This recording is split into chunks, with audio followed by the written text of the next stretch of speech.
Hello दोस्तों, section root में आपका स्वागत है।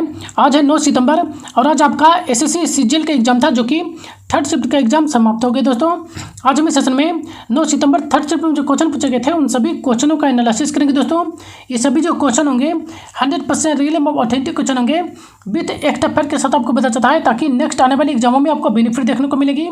एक बात और दोस्तों, यदि आप हमारे चैनल पर पहली बार आए हैं तो इसी तरह का सेशन प्राप्त करने के लिए आप हमारे चैनल को सब्सक्राइब जरूर कर लीजिएगा, क्योंकि जो भी एग्जाम होते रहते हैं उसका एनालिसिस अपने इस चैनल के माध्यम से करवाता रहता हूं।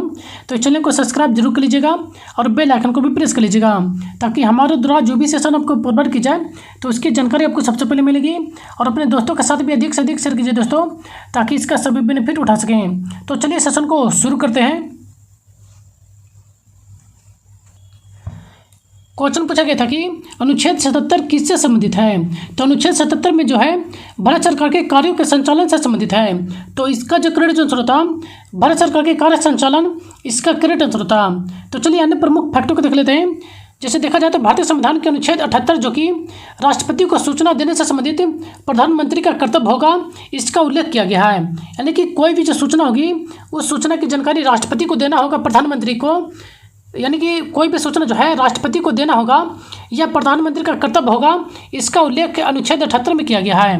नेक्स्ट देखें तो अनुच्छेद 77 के तहत जो है भारत सरकार के कामकाज और संचालन से जुड़े कई नियम बनाए गए हैं। जैसे कि देखा जाए तो भारत सरकार के सभी कार्यपालिका कार्यालय इकाई जो होगा वह राष्ट्रपति के नाम से किया जाएगा। यानी कि कोई भी जो कार्य होगा भारत में वह राष्ट्रपति के नाम से किया जाएगा, इसका वर्णन किया गया है। नेक्स्ट देखें तो राष्ट्रपति के नाम से बनाए गए आदेशों और लिखतों को वैध माना जाएगा। यानी कि राष्ट्रपति के नाम से बनाए गए आदेशों और लिखी गई कोई भी जो होगी जानकारी वह वैध माना जाएगा। नेक्स्ट, राष्ट्रपति जो कि भारत सरकार के कामकाज को आसान बनाने और मंत्रियों के बीच काम का बंटवारा करने के लिए नियम बनाते हैं। इन सभी का प्रावधान जो है अनुच्छेद 77 के तहत किया गया है। तो इन सभी प्रमुख फैक्ट को भी आप ध्यान में रखिएगा। नेक्स्ट क्वेश्चन पूछा गया था माइटोकॉन्ड्रिया के फोटो को पहचाने। यानी कि माइटोकॉन्ड्रिया का आपको एक चित्र दिया गया था, उसको पहचाना था। तो इस प्रकार का जो भी फिगर दिए गए थे वे आपका करेक्ट आंसर होता। ये जो फिगर है माइटोकॉन्ड्रिया का है, इसी रूप में आपको फिगर दिया गया था। तो चलिए माइटोकॉन्ड्रिया से संबंधित कुछ अन्य प्रमुख तथ्यों को देख लेते हैं। जैसे कि माइटोकॉन्ड्रिया की जो खोज है अल्टमैन के द्वारा किया गया था 1886 ईस्वी में। वह देखें तो बेंडा के द्वारा जो है इसका नामकरण माइटोकॉन्ड्रिया किया गया था। यानी कि माइटोकॉन्ड्रिया जो नाम दिया गया था वह बेंडा वैज्ञानिक के द्वारा दिया गया था। वह देखें तो इसे जो है कोशिका का श्वसन स्थल भी कहते हैं। यानी कि कोशिका का जो श्वसन का जो कार्य होता है वह माइटोकॉन्ड्रिया के अंदर ही होता है। वहीं देखें तो कोशिका में जो है इसकी संख्या निश्चित नहीं होती है। वहीं देखें तो उपयुक्त ऊर्जा युक्त जो है कार्बनिक पदार्थों का ऑक्सीकरण माइटोकॉन्ड्रिया में होता है, जिससे काफ़ी मात्रा में ऊर्जा प्राप्त होती है। काफ़ी मात्रा में जो है ऊर्जा प्राप्त होती है, इसलिए जो है माइटोकॉन्ड्रिया को कोशिका का शक्ति केंद्र या पावर हाउस ऑफ सेल कहते हैं। यानी कि कोशिका का पावर हाउस जो है माइटोकॉन्ड्रिया को कहते हैं। भाई देखें तो इसे यूकैरियोटिक कोशिकाओं के भीतर प्रोकैरियोटिक कोशिकाएं माना जाता है।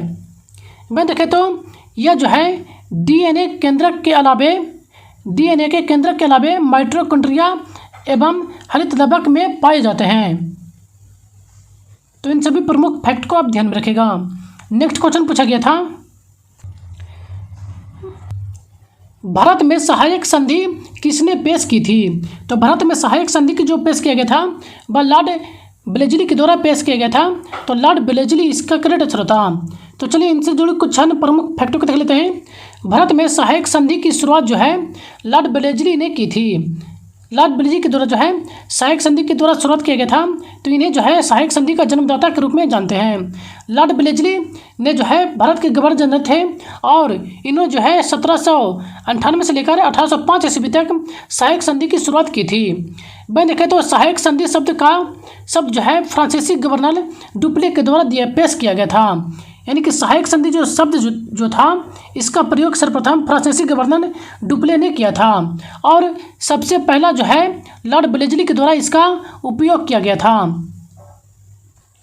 जिन्होंने गैर हस्तक्षेप की नीति को प्रभावित रूप से संस्थागत बनाया था।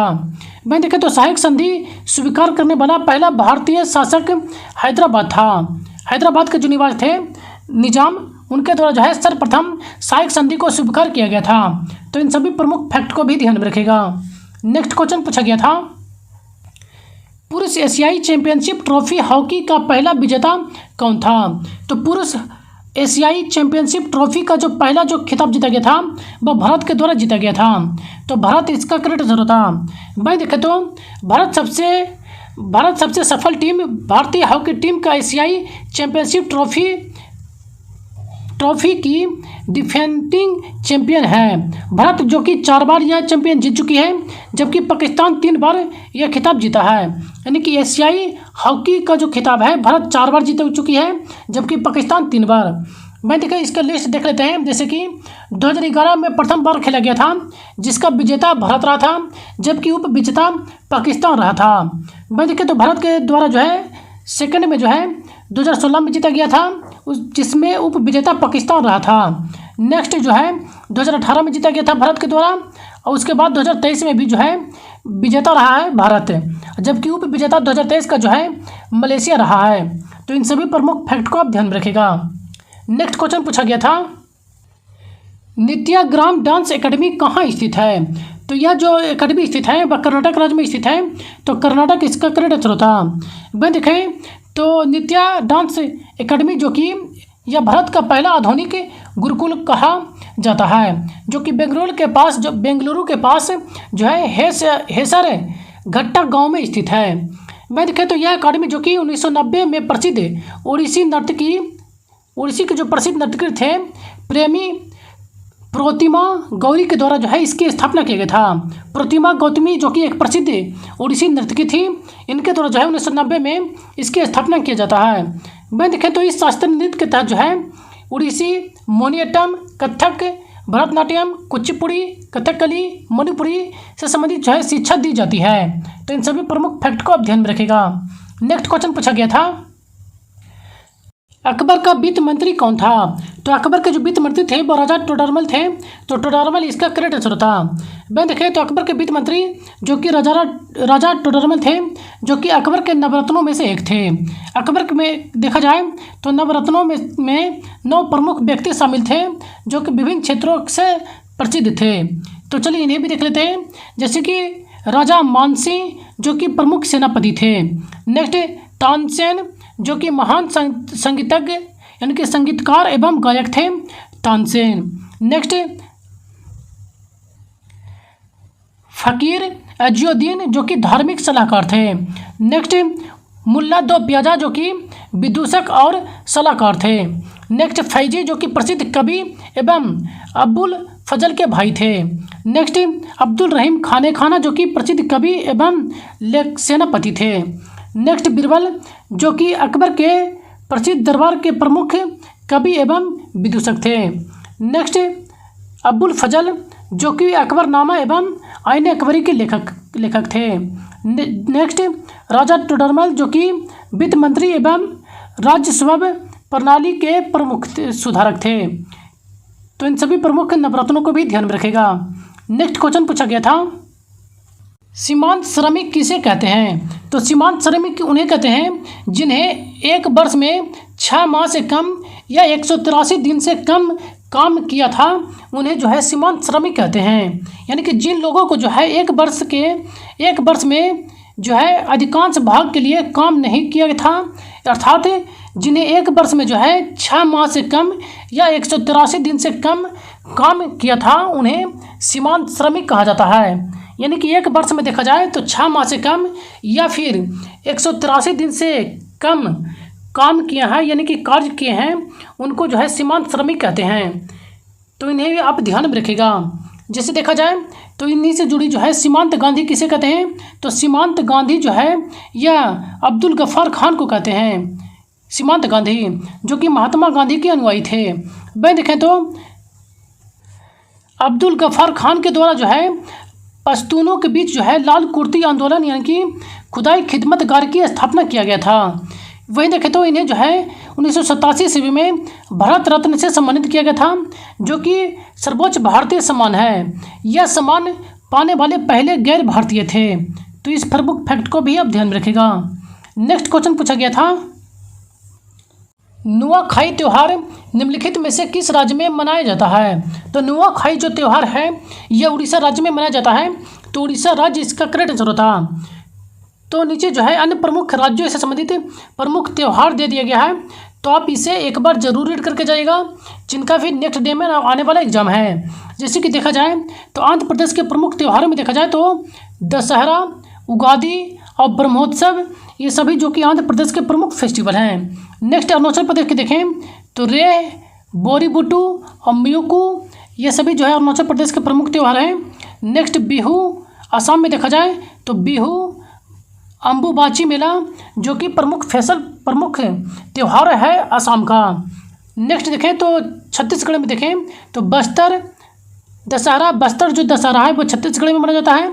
हरेली और पोला, ये जो कि प्रमुख त्यौहार है छत्तीसगढ़ के। तो इन सभी प्रमुख राज्यों के प्रमुख फेस्टिवल को आप जरूर रीड करके जाइएगा। तो चलिए चलते हैं नेक्स्ट क्वेश्चन पर। नेक्स्ट क्वेश्चन पूछा गया था, माइक्रो फाइनेंस क्षेत्र में कार्यरत एनबीएफसी के लिए एक अलग श्रेणी का निर्माण किस समिति के सिफारिश के आधार पर किया गया था? तो यह जो है मालेगांव समिति के सिफारिश पर किया गया था। तो मालेगांव समिति का सिफारिश इसका करेक्ट आंसर होता। तो इनसे जुड़ी कक्षा में प्रमुख फैक्टों को देख लेते हैं। जैसे कि माइक्रो फाइनेंस क्षेत्र के कार्यरत एनबीएफसी के लिए एक अलग श्रेणी का निर्माण मालेगांव समिति के सिफारिशों पर के आधार पर किया गया था। ये वहीं देखें तो भारत में माइक्रो फाइनेंस के क्षेत्र में समीक्षा करने और इसकी वृद्धि और विकास के लिए सिफारिशें प्रदान करने के लिए 2010 में भारतीय रिजर्व बैंक आरबीआई के द्वारा जो है मालेगांव समिति नियुक्त किया गया था। तो इन प्रमुख फैक्ट को भी ध्यान में रखेगा। नेक्स्ट क्वेश्चन पूछा गया था, किसने शिल्पाधिकारम की रचना की थी? तो शिल्पाधिकारम की जो रचना है इलंगो अदिगल के द्वारा किया गया था। तो इलंगो अदिगल इसका करेक्ट आंसर होता। वहीं देखें तो शिल्पाधिकारम जो कि इलंगो अदिगल के द्वारा लिखा गया था, जो कि एक राजकुमार थे। वहीं देखें तो यह जो है एक तमिल साहित्य कृति है, जिसमें एक कविता है। यह जो कविता जो कि कोवलम नाम के एक व्यक्ति और उसकी पत्नी जो कन्नगी है उनके प्रेम की कहानी के बारे में बताया गया है। तो इस प्रमुख फैक्ट को भी ध्यान में रखेगा। तो आज का ये लास्ट क्वेश्चन है दोस्तों। यदि सेशन पसंद आए तो चैनल को एक लाइक जरूर करें दोस्तों, और अपने दोस्तों के साथ भी अधिक से अधिक शेयर कीजिए ताकि इसका सभी बेनिफिट उठा सकें। और यदि आप हमारे चैनल पर पहली बार आए दोस्तों तो इसी तरह का सेशन प्राप्त करने के लिए आप हमारे चैनल को सब्सक्राइब जरूर कर लीजिएगा। तो चलिए मिलते हैं नेक्स्ट सेशन में बने रहने के लिए धन्यवाद। Thank you.